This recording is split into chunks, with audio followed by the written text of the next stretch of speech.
दिल्ली के छावला इलाके में पुलिस ने चेकिंग के दौरान एक गाड़ी से 25 लाख रुपए की नकदी जब्त की है। ये लाखों की रकम गाड़ी में एक डिब्बे के अंदर छुपाकर रखी गई थी, जिसमें 2500 और 100 की गड्डियां थीं, जिसके बाद पुलिस वाले ने पेटी से निकालकर नोटों के इन बंडल को बाहर टेबल पर रख दिया। जांच टीम ने इन पैसों का इस्तेमाल लोकसभा चुनाव में होने का शक जताया। 25 लाख कैश पकड़ा गया है। हमने इलेक्शन के दौरान स्टैटिक सर्वेलेंस टीम बनाई हुई है। पकड़ी गई रकम किसकी है और पैसा कहां ले जाया जा रहा था, इसका पता अभी नहीं चल पाया है।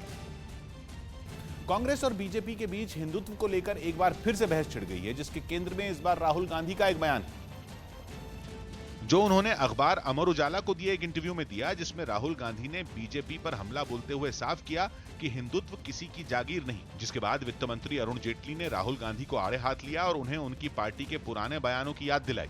हिंदू टेरर की एक थ्योरी थी और ये हिंदू आतंकवाद का एक नारा कांग्रेस ने दिया था वोट बैंक के लिए।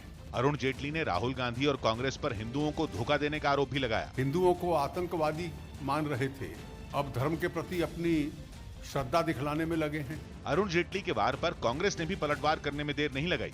भारतीय जनता पार्टी समझती है कि देश में क्या वही होशियार हैं और सब बेवकूफ हैं। नेता ऐप के जरिए किए गए सर्वे में ज्यादातर लोगों ने माना कि राहुल गांधी बीजेपी से हिंदुत्व का एजेंडा छीनने की कोशिश कर रहे हैं। नेता ऐप के जरिए राहुल गांधी के हिंदुत्व किसी की जागीर नहीं वाले बयान पर सवाल पूछा गया था। सवाल यह था कि क्या राहुल गांधी बीजेपी से हिंदुत्व का एजेंडा छीनने की कोशिश कर रहे हैं। इस सवाल पर 3,17,778 लोगों ने राय दी, जिनमें 68% लोगों ने यह माना कि हां, राहुल गांधी बीजेपी से हिंदुत्व का एजेंडा छीनने की कोशिश कर रहे हैं, जबकि 32% लोग इससे सहमत नहीं दिखे। वहीं इनमें सिर्फ हिंदू वोटरों की राय में 61% लोगों ने माना कि राहुल गांधी बीजेपी से हिंदुत्व का एजेंडा छीनने की कोशिश कर रहे हैं, जबकि 39% हिंदू वोटरों ने राय दी कि ऐसा मुमकिन नहीं। न्यूज 18 के खास कार्यक्रम राइजिंग इंडिया में मध्य प्रदेश के पूर्व सीएम शिवराज सिंह चौहान ने देश की सुरक्षा को चुनाव में बड़ा मुद्दा करार दिया, लेकिन मौजूदा सीएम कमलनाथ का मानना है कि बीजेपी मुद्दों से जनता का ध्यान भटका रही है।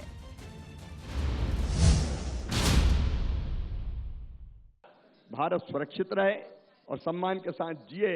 हमारे प्रधानमंत्री ने साफ कह दिया कि हम अपनी तरफ से किसी को छेड़ेंगे नहीं और कोई अगर हमें छेड़ेगा तो हम छोड़ेंगे नहीं। आतंकवाद बर्दाश्त नहीं होगा।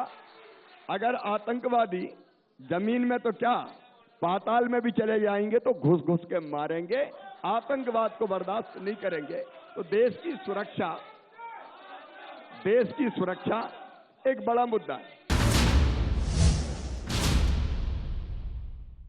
आज कह रहे हैं देश सुरक्षित है नरेंद्र मोदी जी के नीचे।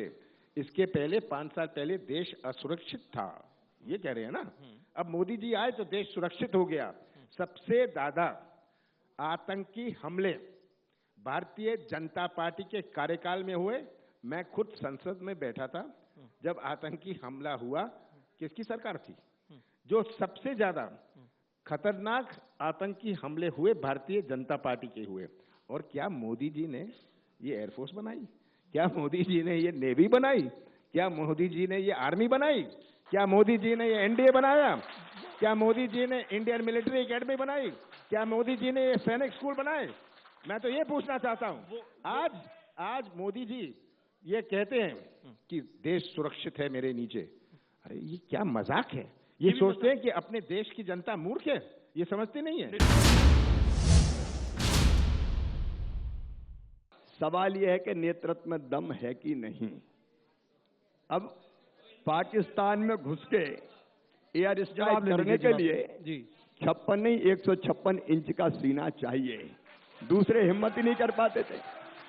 मोदी है तो मोदी ने हिम्मत की, भारतीय जनता पार्टी की सरकार ने हिम्मत की और इसलिए करती सेना है, लेकिन फैसला करता है नेतृत्व, फैसला करते हैं प्रधानमंत्री। अब इस प्रधानमंत्री जी में दम है इसलिए फैसला किया।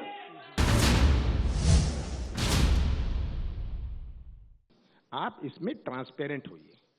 आप बताइए, फोटो दिखाइए। बहुत सारे आपने खुद देखा होगा, बहुतों ने खुद देखा, जो अंतरराष्ट्रीय न्यूज एजेंसी हैं उन्होंने दिखाया कि वहां क्या हुआ, दिखाया। तो ये ऐसा डाउट क्यों पैदा होता है, शक क्यों पैदा हुए इन सब बातों में? ये शक उनको दूर करना चाहिए और मैं तो कहता हूं अभी भी दूर कर लें। हम क्या चाहते हैं वो? आप क्या चाहते हैं कि वो आपको क्या देश को बता दें क्या हुआ? पहले आपने कहा 300 लोग मर गए, इतने सारे ये सब इमारतें गिर गईं, ये बता दें कि ये है। उसके बाद चुप, कोई बात नहीं। अब बात करने लग गए कि देश सुरक्षित है, नहीं तो बात करेंगे राष्ट्रवाद की और पाठ पढ़ाएंगे कांग्रेस को राष्ट्रवाद का। मैं तो मोदी जी से और शिवराज जी से पूछना चाहता हूं, एक नाम बता दें जो उनके पार्टी में स्वतंत्र संग्राम सेनानी रहा हो। मध्य प्रदेश में कांग्रेस विधायक पांचीलाल मेड़ा के इस्तीफे की खबर के बाद हंगामा मच गया। पांचीलाल मेड़ा अपने क्षेत्र में शराब माफिया की मनमानी से आहत और उनका दावा है कि इसकी शिकायत उन्होंने मध्य प्रदेश सरकार से भी की थी, लेकिन सुनवाई नहीं होने पर उन्हें इस्तीफा देने के लिए मजबूर होना पड़ा। परेशान इतना हूं तो मेरे क्षेत्र की पब्लिक कैसे परेशान हो रही। अपनी ही पार्टी की सरकार से नाराज कांग्रेस विधायक पांचीलाल मेड़ा के इस्तीफे की खबर जैसे ही फैली, वैसे ही गृह मंत्री बाला बच्चन उन्हें मनाने पहुंच गए, लेकिन इस दौरान जमकर हंगामा हुआ। मेरा भाई है, मेरे साथ कमीनान से जाएगा वो, मेरा भाई को कोई तकलीफ होगी मैं बात करूंगा। मामले ने इतना तूल पकड़ लिया कि सीएम कमलनाथ को सफाई देने के लिए सामने आना पड़ा। मामला सुलझा लिया गया है, सुलझाने की कोई बात नहीं है, मेरे तो कल से बात हो रही है। लेकिन माहौल चुनाव का है, लिहाजा कांग्रेस विधायक के इस्तीफे को बीजेपी ने लपकने में देर नहीं लगाई। उसके मन पर क्या गुजर रही है इस बात को अपन समझ सकते हैं। पांचीलाल मेड़ा धार जिले के धर्मपुरी से विधायक है और आदिवासियों में उनकी अच्छी पकड़ मानी जाती है।